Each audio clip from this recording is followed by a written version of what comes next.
Om Namo Bhagavate Vasudevaya Narayanam Namaskritya Naram Chaiva Narottamam Devim Saraswatim Vyasam Tato Jayamutiraye. He Krishna Karuna Sindhu Dhinabandhu Jagatpate Gopesha Gopika Kanta Radha Kanta Namostute Tapta Kanchana Gaurangi Radhe Vrindavaneshwari Vrishabhanusute Devi Pranamami Haripriye Jai Sri Krishna Chaitanya Prabhu Nityananda Shri Advaita Gadadara Srivasadi Gaura Bhakta Vrinda Hare Krishna Krishna Krishna Hare Hare Hare Rama Rama Rama Hare Hare. Hare Krishna, we welcome all the devotees for this online Holy Tirth Yatra. So we have been traveling to many wonderful places this month, and many exalted Vaishnavas are guiding you in these holy places. So today we welcome you to an ancient temple, Sri Adikeshava Temple, down south at the tip of India. And Gaudiya Vaishnavas like this temple very much because Lord Chaitanya located Brahma Samhita from this temple.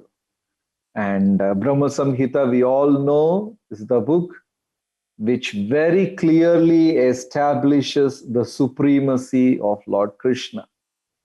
So this book is very dear to Gaudiya Vaishnavas. So the temple is also very dear to Gaudiya Vaishnavas. Not only Gaudiya Vaishnavas, Sri Vaishnavas and other Sampradaya Vaishnavas also equally appreciate, respect and adore this beautiful temple down South India. So today we will be visiting this temple. The name of the temple is called Adikeshava Temple, and the village is Tiruvattar. It is explained by Srila Prabhupada in Chaitanya Charitamrita.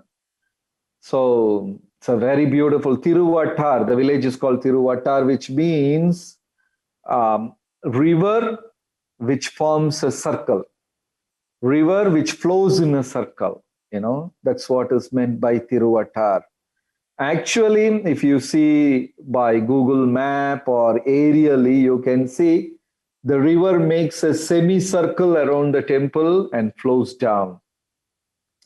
And wonderful two rivers, Mother Ganga and Tamraparni. These two rivers flow, and you will be wondering how Mother Ganga came down south. That's another beautiful Leela. And Tamraparni is like a daughter of Mother Ganges. She also, both the rivers flow, making a semicircle around this Adikeshava temple. Very ancient temple. Scripture says somewhere in the beginning of Kali Yuga, end of Dwapara Yuga, that's a time. This temple, something like 5,000 years back, this temple was worshipped by Vyasa and many great personalities. So, during the beginning of creation, Lord Brahmaji was performing a Havan, Yajna, for the benefit of the whole world. Loka Kalyanartham, for the benefit of whole humanity, planets, for everything that's there in the creation. So Brahmaji was performing this yajna, and when he was performing this yajna, he or the Brahmanas around, the sages around, pronounced a mantra by mistake.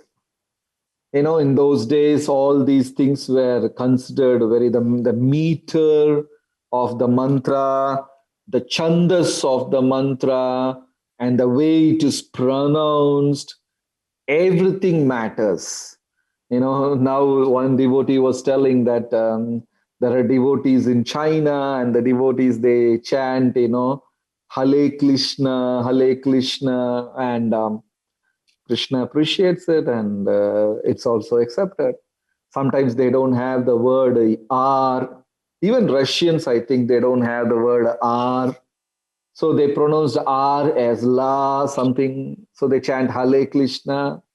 But all these things were not allowed in Satya Yuga. We have to chant with a proper respect and meter and all the chandas and I don't know the details. Everything should be pronounced perfectly well, or else it can give a different reverse effect. So here, the Brahmanas chanted something, one shabda, one sound by mistake, and the mistake produced a demon and his demon sister, Demoness. Their names were Keshi and Kesha. The sister is Keshi and the brother is Kesha, the two demons. So the acharyas asked, all the devotees were chanting with pure intention and everything, and how come a demon is produced? It's true. The same cloud gives a soothing, beautiful rain as well as threatening lightning and thunder. The same milk ocean gave nectar as well as poison. The same plant gives thorns as well as rose. So the dvandvas are from the same place. So they were chanting this mantra for the benefit of the whole world, and they pronounced one mantra by mistake, and these two demons came out of the yajna. The sister Keshi and the brother Kesha. And what they did, the moment they appeared, they started stealing all the Vedas. They are like the sutras. Sutras are like aphorisms, which was used at the time of creation. And I think other two demons also, they also stole Vedas. So these two demons, brother and sister, they took away all the scriptures and they ran. And Brahmaji was trying to chase them up and down, and they were like running through 14 planetary systems. And Brahmaji was also running behind them, trying to recover the scriptures. And finally Brahmaji could reach to this place. Adikeshava, the place where Adikeshava temple is there right now. Brahmaji came to this particular spot and he was very tired, and the demon and demon sister, they just ran away. Brahmaji could not catch them. So Brahmaji sat in this place and meditated on the Supreme Lord, and the Lord appeared. Very deep, intense devotion Brahmaji had. So the intense devotion made the Lord appear in this particular spot. And the Lord could understand, and Lord waged a war against the sister and brother. And there was a heavy war between Kesha and the Lord. And finally, the demon Kesha was killed. And that's why Lord is called Keshava. So the Supreme Lord Keshava killed Kesha, and his sister started attacking. But the Lord didn't want to kill a lady, Demoness, and she was attacking so furiously. So Lord was like very playfully avoiding her and fighting, but not with any intention of killing her. But she was not giving up.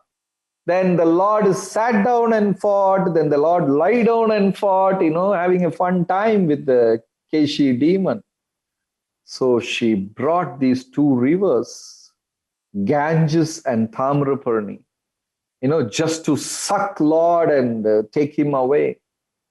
And Keshi threatened Ganga and Tamraparni, and both the rivers got scared, And they appeared, and the demoness said, just wash away Narayana, Keshava. And the rivers came and they saw this beautiful, wonderful personality. Have got like a Shankha, Chakra, Gada, Padma, Conchal, Mace, Lotus, and Sudarshan. And both the rivers surrendered. So when the rivers were coming very forcefully, Bhumi Devi lifted this particular portion where Lord Narayana was resting. So that particular land alone turned into a tiny hillock. And the river just circumambulated the place and just flowed down. So even today, when you come to this temple, the temple is like pretty at an elevated place. That one particular area where the Lord was lying was simply elevated. So the river flew down and made a round and went down. So from that day, this place was called Tiruvattar, which means the river circled around. But still this Keshi demon, the demoness, was very furious, and she was going on fighting and fighting and fighting. And Lord was like very tired fighting with her. So Lord caught this Keshi demon and turned her into a pillow, and put her, and Lord went to sleep. So the demon was tied and made into a pillow. So when Lord looked around, he could see a lot of Rudraksha beads there. Sages were using to worship Lord Shiva and meditation and things. So Lord made a thread out of this Rudraksha beads and tied Keshi, and used her as a pillow. So these beads were taken from 12 places which is around this temple. And all these 12 Rudraksha bead places has got a Shiva temple today. 12 Mahadev Shivji Mandir. So what happens, once a year on Shivratri, all the Shiva deities come to Adikeshava temple overnight. They actually literally carry them on the shoulders and they run. So from one goes to the second, and 1 and 2 goes to the 3. So in this way, all the Shiv temples gather around and they come to Adikeshava temple and they pay their obeisances to Adikeshava. Once a year, it happens on Shivratri day. So then Lord Vishnu, killed Kesha and tied Keshi into a pillow and all, and the Vedas were retrieved, and all the Vedas were stored in this place. So this temple is highly connected to scriptures. That is why when Vaishnavas go there, they pray to the Lord so that we can also understand the meanings and essence of scripture by the blessings of Adikeshava. So devotees go there and pray to Adikeshava Lord, for gyan, for knowledge, to understand Bhagavad Gita, Bhagavatam, and all these great, wonderful messages. So Lord told Vyasadeva to make this place the Vedic library, collect all the scriptures and preserve it in this place and make it as a library. So under the instruction, Vedas came, and all the Vedas took shelter of Adikeshava Bhagwan, and they stayed here, all the 4 Vedas and all the Shastras and everything. So Vyasadeva came here and stayed for months together and made 5 mata around this temple, ashrams around this temple. And these ashrams were all got all the Sanskrit pandits and scholars doing research on Vedas. And even now they have these 5 ashrams, but these 5 ashrams were slowly taken up by Tirupati Devasthana, in Andhra Pradesh. So now the temple doesn't have these 5 ashrams, but the 5 ashrams are under control of that temple, other temple, Tirupati temple.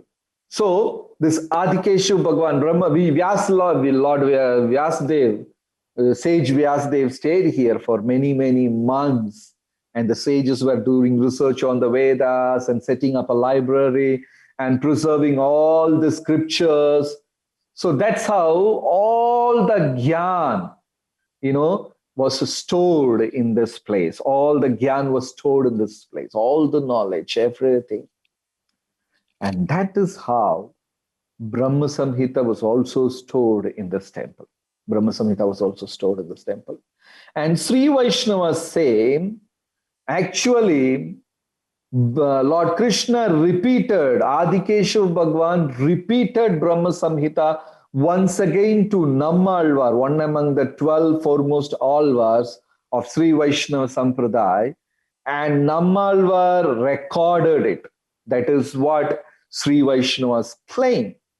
So the birth of Brahma Samhita, it's such a glorious book. All the Gaudiya Vaishnavas, they like it, and Lord Chaitanya retrieved this book. When Lord Chaitanya traveled to South India, he collected 3 materials.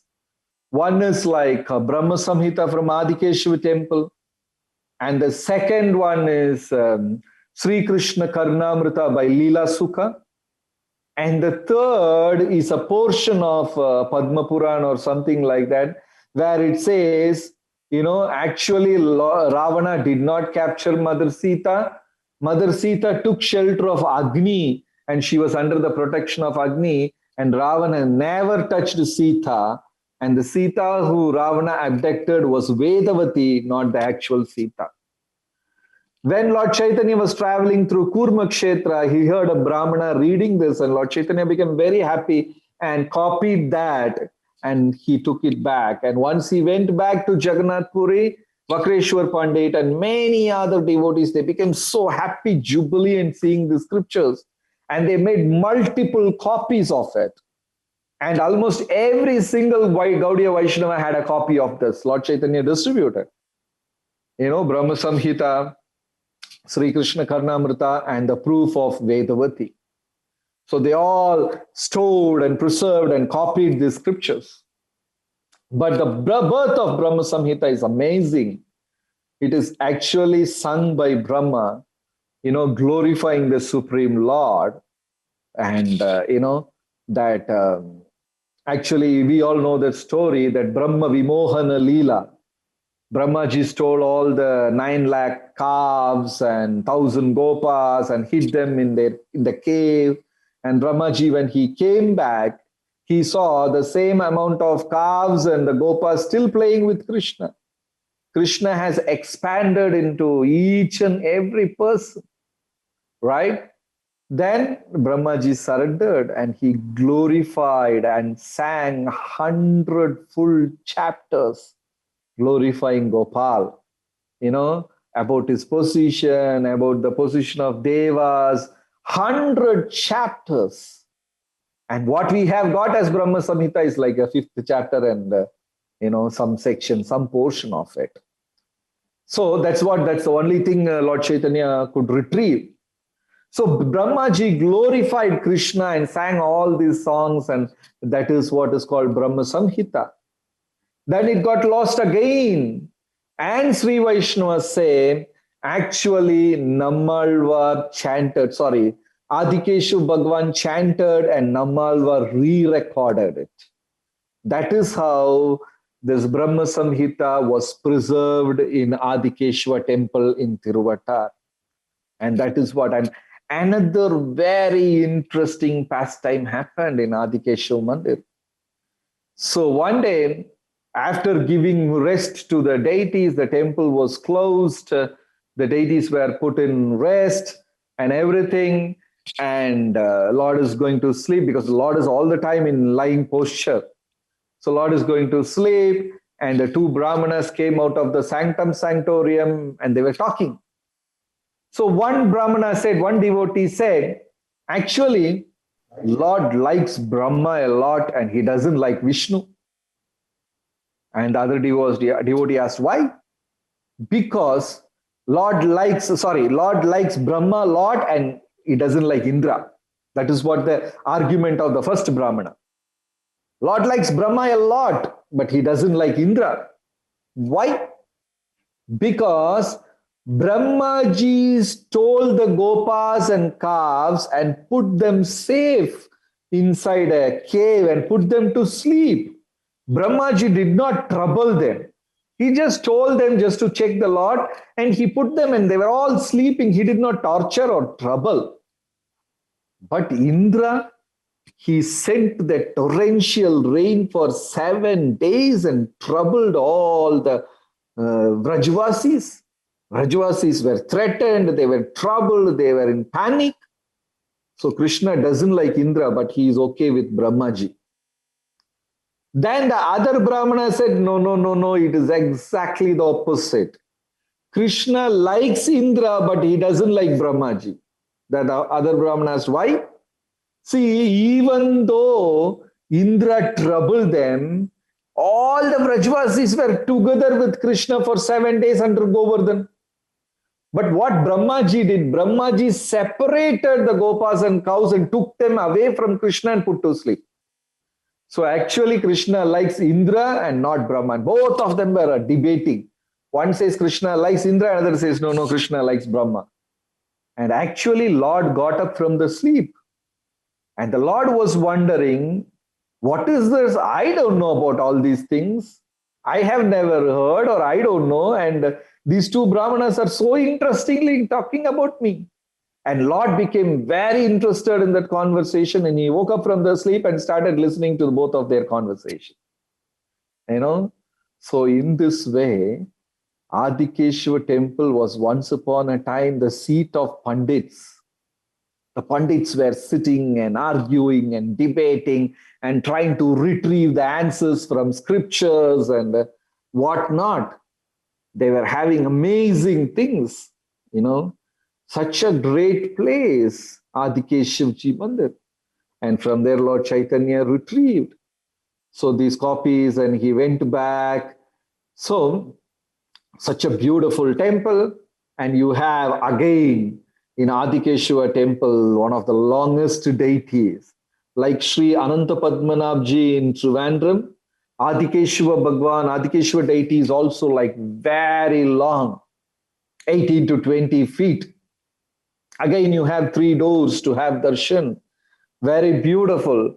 In Ananta Padmanabh, the Lord is lying down from east to west. But in Adikeshava temple, the Lord is lying exactly opposite from west to east.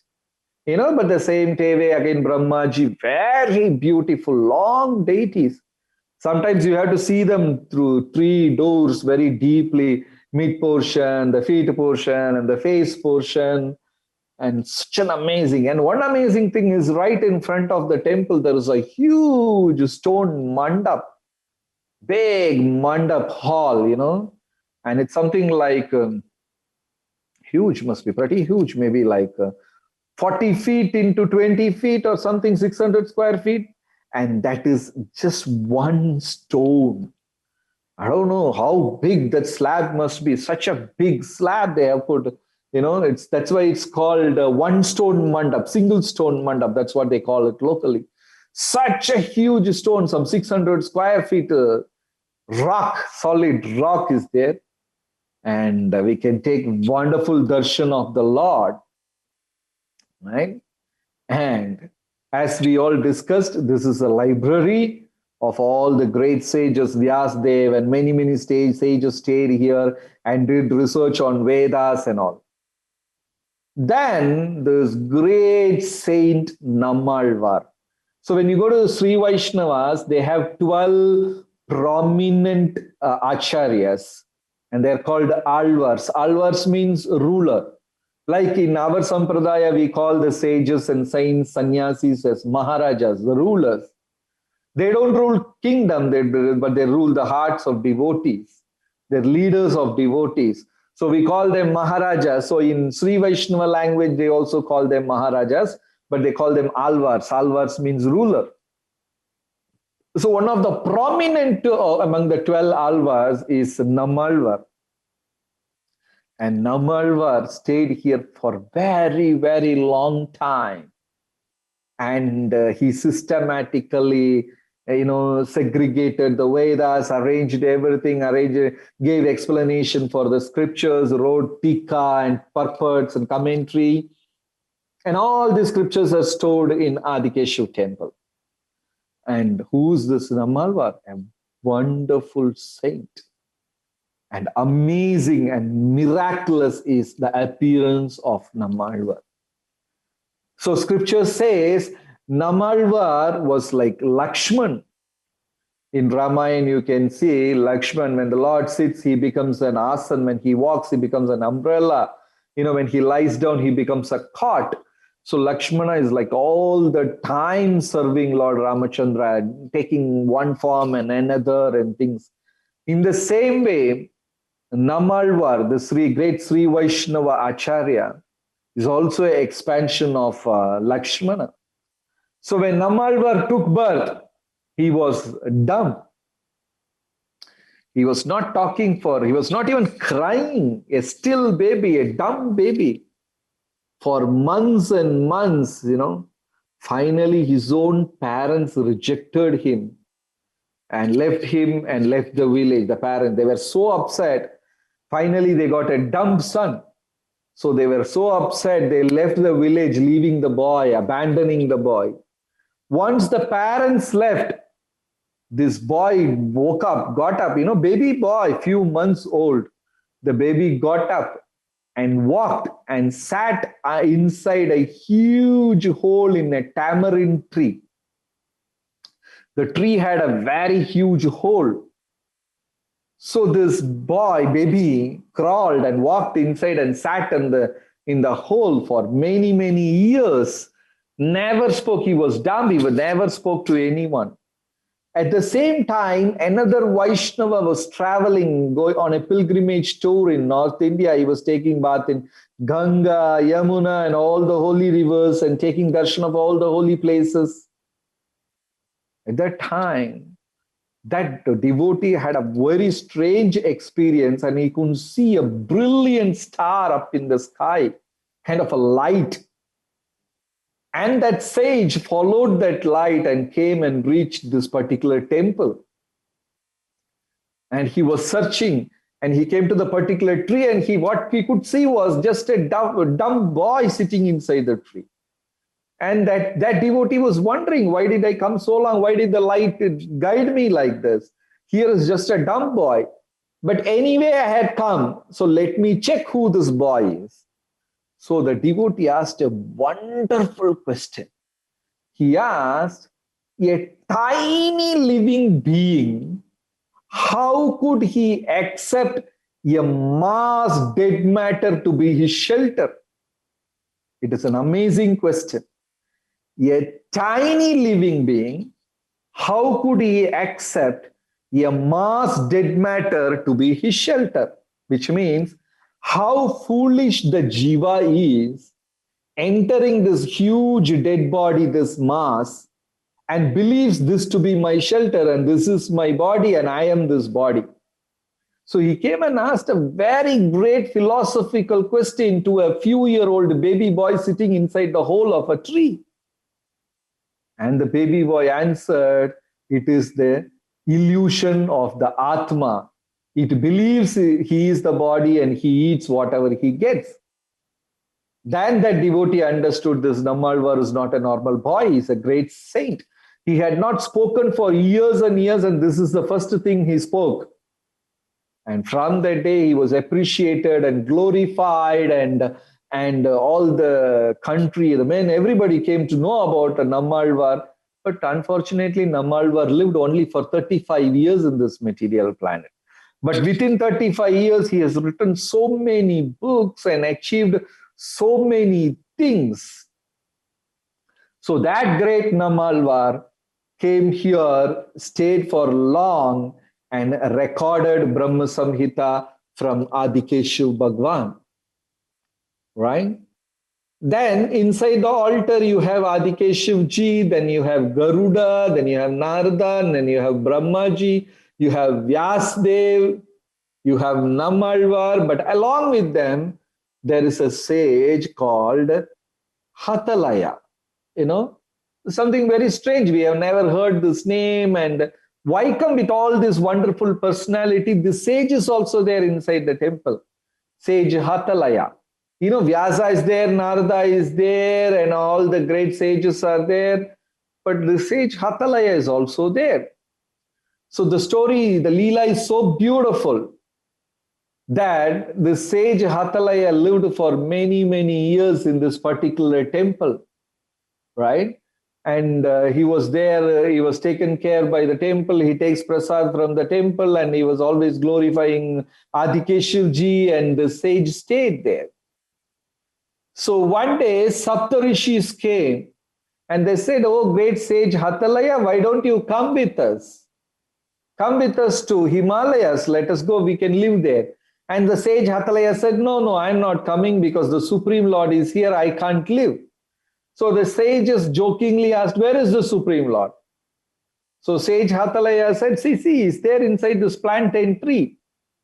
So the sages came and broke the plantain tree. Adikeshivji came out of the tree. So such a wonderful devotee who could see the presence of Supreme Lord in every nook and corner. And the sage, great sage Hatalaya was glorified, and he was also given a place. And inside the temple, many paraphernalias are by a Nawab, a Muslim ruler from Arcot, near Chennai, near Madras. So you can see even the utensils and everything has got a sign of a Nawab of Arcot, something like that. So beautiful pastime how a Muslim ruler came and donated all the vessels and paraphernalia to the temple. Actually, they were looting the temple. So they came to Adikeshava temple and they also looted a lot of ornaments. And when he took all these looted treasure and kept in his palace, so many bad things started happening. Daughter going mad, and there were disease, and the enemies were attacking. And somebody said it's all the anger of Adikeshivji. So he came back to the temple and gave all the ornaments back and did a lot of donation to the temple, and he got relieved from that curse. So that is why even today, most of the paraphernalia used for Adikeshivji are donated by the Nawab of North Arcot. What an amazing, beautiful interaction Lord had. Then one very special thing in this area is you can see hundreds and hundreds of lotus ponds everywhere. Right now, lockdown is going on here in our temple, Sri Krishna Balaram. Every day we decorate him with lotus. Because we go in the morning to the pond, if we can pluck, you can pluck. And if we can't pluck, there is somebody, you pay them little money, they will pluck and give 100, 200, 500 lotuses every day. But unfortunately, these ponds are all getting covered, filled, and converted into land for construction. I still remember in our younger days in this place, like full of lotus. Even now you can see so many lotus ponds. And early mornings you can see the ponds full of pink lotuses, so beautiful. It's a beautiful story how this area is full of lotus. And that is because of the river Tamrabarni. I said right in front of the temple, two rivers are flowing, Ganga and Tamrabarni. How's that? So Tamrabarni is considered to be the daughter of Mother Ganges. Mother Ganges, Ganga Maya, is sitting on Lord Shiva's head. She is like married to Lord Shiva. And Ganga is staying with Lord Shiva. And she wore a beautiful lotus mala, lotus garland. She was wearing a beautiful lotus garland. And when great sage Agastya, he went to take darshan of Lord Shiva and he was praying and all. So Ganga Maya, Lord Shiva gave that garland which Ganga Maya was wearing as a present, as prasada to great sage Agastya. So he brought that lotus garland here. And immediately the lotus garland transformed into a beautiful river. And that's the river called Tamrabarni. Tamra means like a red color, copper color, So it was all red lotuses that got converted into the river. And that's why this place is called, the river is called Tamrabarni. And because she is daughter of Ganges, Ganges also flowed. So these two rivers go around the temple, Ganga and Tamrabarni. And that is why Tamrabarni is nothing but lotus garland under Mother Ganges around neck. So that is why you see on the river, every kilometer there is a lotus pond. The river is attached to the ponds and filled with lotuses. This area is completely filled with lotuses, so much of lotus. You know, so Tamrabarni, beautiful river, and this river is spoken in Mahabharata and 2-3 Puranas, as well as Adikeshivji temple is also glorified in many, many Puranas. That's why devotees come here regularly, and they all chant Brahma Samhita, and very deeply and sincerely they pray to Adikeshivji, begging we should also understand the essence of scriptures, the ultimate sublime knowledge of scriptures. And next to this temple is another beautiful, a few kilometers away, on the bank of Tamraparni river, there is a very beautiful ancient Lord Shiva temple. So that temple is also connected to scriptures. We all know that story of Dakshiyaga. So in somewhere, His Holiness Gaur Govinda Swami Maharaj has said, when Sati had self-immolated and died, left the body, and the body turned into ashes, Lord Shiva became so angry and he became silent. He was not talking to anybody. Even to Brahma, he was not talking. So when Narayana, Krishna came there and he saw the situation of Lord Shiva, and he was so upset that my dear devotee is affected so badly by Daksha. So actually Krishna's anger, it is said by Gaur Govinda Maharaj that Krishna's anger got converted into Virabhadra. So Virabhadra went to Dakshayaga and devastated the place, spoiled, cut the head of Daksha, and broke the limbs of many, many sages and brahmanas, and they were all scared and they were running. After that incident, Lord Shiva sent Virabhadra to this particular place and to continue meditation. So Virabhadra came over this place. That's why this temple is called Virabhadra Mahadev temple. That's also on the bank of river Tamrabarni, just very close to Adikeshu Mandir. And Virabhadra continued his penance and meditation and everything. They also say one more story about this is the place where Lord Shiva rested for a few seconds when Bhasmasura was chasing. Bhasmasura was one of a known devotee, popular devotee of Lord Shiva, and he was begging for some boon. And he got a boon from Lord Shiva saying that whosoever head he touches, they will turn into ashes. So after that, he started checking the mantra. He wanted to try it on Lord Shiva's head itself. So Lord Shiva started running, and this particular Virabhadra temple, Lord Shiva came and rested for a few minutes, and then he continued his running. So this beautiful Shiva temple is very close to Adikeshu Mandir, with a mighty waterfall flowing next to it. And many, many people have come and taken bath and cured themselves. And Vallabha Nammalvar has composed this in the song. If anybody takes bath in Tamrabarni, they can cure all their skin diseases and everything. And finally, disease of even the material diseases also. So that's such a beautiful temple, a wonderful place. And thank you so much for coming and having darshan. And our prayers at the lotus feet of Sri Adikeshwarji. Thank you. Hare Krishna.